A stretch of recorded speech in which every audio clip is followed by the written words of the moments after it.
गावाकडचं प्रेम म्हणजे फक्त दोन मनाचं नातं नसतं, तर मातीचा सुगंध, पावसाच्या सरी, शेतातले हिरवगारपण आणि निरागस मनाची जुळलेली गाठ असते. अशाच एका छोट्याशा गावात जिथे सकाळ कोंबड्यांच्या आरवण्याने व्हायची आणि संध्याकाळ चुलीच्या धुराने भरायची, तिथे राहत होती गावरान सौंदर्याने नटलेली गौरी आणि साधा मनाचा मेहनतीचा अभिमान बाळगणारा शिवा. दोघांचं लहानपण एकत्र गेलं होतं. शाळेत जाताना वाटेवरच्या आंब्याच्या झाडाखाली थांबणं, नदी किनारी दगड फेकत बसणं आणि पावसाळ्यात चिखलात उड्या मारत हसणं.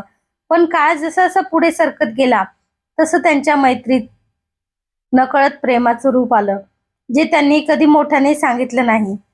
पण त्यांच्या नजरेतून सगळं स्पष्ट दिसत होतं. गावातल्या जत्रेत एकदा गौरी हरवली, तेव्हा शिवा सगळं गाव पालथं घालून तिला शोधत होता. आणि जेव्हा ती सापडली तेव्हा त्याच्या डोळ्यातलं पाणी पाहून गौरीला कळलं, हा फक्त मित्र नाही, तर तिच्या आयुष्याचा आधार आहे. पण गावातलं प्रेम इतकं सोपं नसतं, कारण तिथे मनापेक्षा समाज जास्त मोठा असतो. गौरीचं लग्न शहरातल्या श्रीमंत घरात ठरवलं गेलं आणि शिवा फक्त शांतपणे सगळं सहन करत राहिला. त्याने कधीच विरोध केला नाही, कारण त्याला माहित होतं गौरीचं सुख त्याच्यासाठी सगळ्यात महत्वाचं आहे. लग्नाच्या आधीच्या रात्री दोघे शेवटच्यांदा नदी किनारी भेटले. शब्द नव्हते, फक्त शांतता होती. वाऱ्याने तिचे केस उडत होते आणि शिवा तिच्याकडे पाहत होता, जणू ती क्षणभरात दूर जाणार आहे.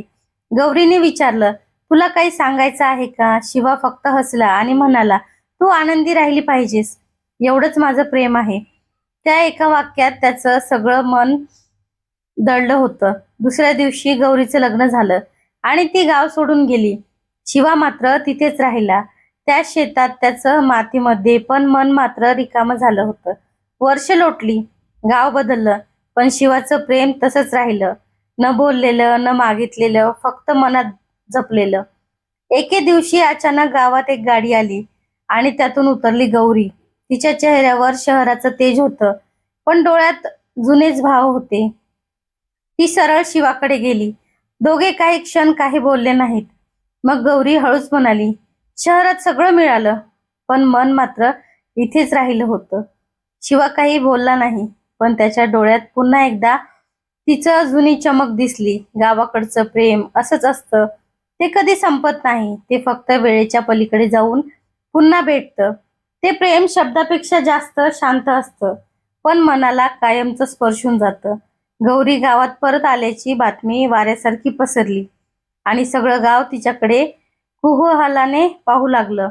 पण तिचं मन मात्र फक्त एका व्यक्तीकडे ओढ घेत होतं, शिवाकडे. त्या दिवशी संध्याकाळी सूर्य मावळतीला झुकला होता. आकाश केशरी गुलाबी रंगाने भरलं होतं आणि नदीकाठी पुन्हा एकदा ते दोघं समोरासमोर उभे होते. काळ बदलला होता, परिस्थिती बदलली होती, पण त्यांच्या डोळ्यातलं प्रेम अजूनही तसंच होतं, निव्याज, शांत आणि खोल. गौरीने हळू आवाजात विचारलं, तू अजूनही असाच आहेस का? शिवा हलकसं हसला, मी बदललो असतो तर कदाचित तू मला ओळखली नसतीस. त्या उत्तरात एक वेदना होती, पण त्याच वेळी एक समाधानही होतं. गौरीच्या डोळ्यात पाणी आलं. ती म्हणाली, मी खूप काही मिळवलं शहरात, पैसा, नाव, सगळं, पण मन शांत नव्हतं.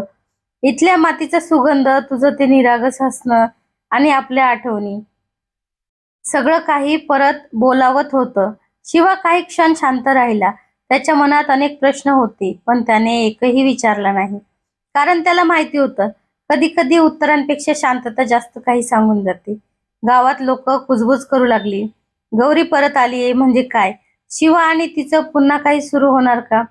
पण या सगळ्या गोष्टींपलीकडे त्यांचं नातं खूप वेगळं होतं. ते फक्त प्रेम नव्हतं, तर एकमेकांच्या अस्तित्वाचा भाग होता. दिवस जात होते. गौरी गावातच थांबली. तिने शहरातलं आयुष्य मागे सोडलं होतं, पण त्यामागचं कारण कोणालाच ठाऊक नव्हतं. ती पुन्हा शेतात जायला लागली, चुलीपाशी बसायला लागली आणि जुन्या आठवणींमध्ये हरवून जायला लागली. शिवा मात्र अजूनही थोडा दूरच राहायचा. त्याच्या मनात भीती होती पुन्हा एकदा तिला गमावण्याची. एके दिवशी गावात मोठी जत्रा भरली. सगळीकडे गोंधळ, हसा आणि आनंदाचं वातावरण होतं. गौरी आणि शिवा पुन्हा एकदा त्या जत्रेत भेटले. तिथे त्यांच्या प्रेमाची सुरुवात झाली होती. गौरीने त्यांचा हात धरला आणि म्हणाली, यावेळी मला हरू देऊ नको. शिवा तिच्याकडे पाहत राहिला. त्याच्या डोळ्यात एक निर्णय दिसत होता. तो म्हणाला, यावेळी जर तू माझ्या आयुष्यात आली आहेस तर मी तुला कधीच जाऊ देणार नाही. पण एक अट आहे. गौरीने आश्चर्याने विचारलं, काय? शिवा हसत म्हणाला, आपलं प्रेम आता लपवून ठेवायचं नाही. सगळ्या गावासमोर जगायचं. जसं आहे तसं. त्या क्षणी गौरीच्या चेहऱ्यावर एक वेगळीच चमक आली. तिने मान हलवली. त्या दिवसानंतर गावात एक नवीन कथा सुरू झाली. जिथे प्रेमाने समाजाच्या चौकटी मोडल्या आणि दोन मनांनी एकमेकांना पुन्हा एकत्र स्वीकारलं. पण प्रत्येक कथेप्रमाणे त्यांच्या आयुष्यातही एक वळण येणार होतं. एक अशी परीक्षा जी ठरवणार होती, हे गावाकडचं प्रेम खरंच किती मजबूत आहे. जत्रेनंतर गावातल्या सगळ्या नजरा आता गौरी आणि शिवाकडे वळल्या होत्या. काहींच्या चेहऱ्यावर आनंद होता तर काहींच्या मनात अजूनही प्रश्न. पण यावेळी शिवा मागे हटणाऱ्यापैकी नव्हता आणि गौरीही आता शांत राहणारी नव्हती. एक दिवस सकाळीच गावाच्या चौकात पंचायतीची बैठक बोलावली गेली. मोठी मंडळी, गावचे मानकरी आणि सगळे लोक जमा झाले. विषय एकच, गौरी आणि शिवाचं नातं. गावाच्या सरपंचांनी कठोर आवाजात विचारलं, गौरी, तुझं लग्न झालेलं आहे आणि तू परत येऊन इथे असं नातं जोडतेस, हे गाव मान्य करणार नाही. क्षणभर शांतता पसरली. सगळ्यांच्या नजरा गौरीकडे होत्या. गौरी पुढे आली. तिचा आवाज थरथरत होता पण डोळ्यात निर्धार होता. ती म्हणाली, हो, माझं लग्न झालं होतं, पण त्या नात्यात प्रेम नव्हतं, आदर नव्हता, फक्त बंधन होतं. मी सगळं सहन केलं, पण शेवटी स्वतःला हरवून बसले. आणि जेव्हा मला कळलं की माझं खरं आयुष्य कुठे आहे, तेव्हा मी परत आले. लोकांमध्ये कुजबूज सुरू झाली. शिवा पुढे आला, गौरीने काही चूक केली नाही. प्रेम करणं गुन्हा असेल तर हो, आम्ही तो गुन्हा केलाय, पण आम्ही कोणाचं नुकसान केलं नाही. फक्त एकमेकांसोबत जगायचं ठरवलं. त्यांच्या शब्दात एक ताकद होती. पंचायत काही वेळ विचार करत राहिली. शेवटी सरपंच म्हणाले, गावाचे नियम आहेत, पण माणसाचं सुखही महत्वाचं आहे. जर तुम्ही दोघं ठाम आहात तर आम्ही अडथळा आणणार नाही, पण पुढे जे काही होईल त्याची जबाबदारी तुमची. त्या एका निर्णयाने सगळं बदललं. गौरीच्या डोळ्यात अश्रू आले, पण यावेळी ते दुःखाचे नव्हते, ते आनंदाचे होते. शिवाने तिचा हात घट्ट धरला. दिवस गेले आणि अखेर तो दिवस आला. गावात साध्या पद्धतीने, मातीच्या सुगंधात, ढोल ताशाच्या आवाजात गौरी आणि शिवाचं लग्न झालं. ना मोठा दिखावा, ना शहरासारखी चमक, पण प्रत्येक क्षणात खरं प्रेम होतं. लग्नानंतरचं त्याच आयुष्यातही तितकं सुंदर होतं.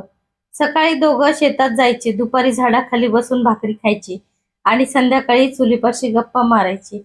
एक दिवस गौरीने हसत विचारलं, आपलं प्रेम इतकं कठीण का होतं? शिवा हसला आणि म्हणाला, कारण सोपं असतं ते टिकत नाही आणि जे खरं असतं त्याला थोडी परीक्षा द्यावीच लागते. गौरी त्याच्या खांद्यावर डोकं ठेवून बसली. त्या दोघांच्या चेहऱ्यावर एक शांत समाधान होतं. गावाकडचं प्रेम असंच असतं. ते गोंधळात नाही तर साधेपणात सापडतं. ते मोठ्या शब्दात नाही तर छोट्या क्षणात जगतं. आणि एकदा का ते खरं ठरलं की ते आयुष्यभर साथ देतं. तर कशी वाटली कथा नक्की कमेंट करून सांगा.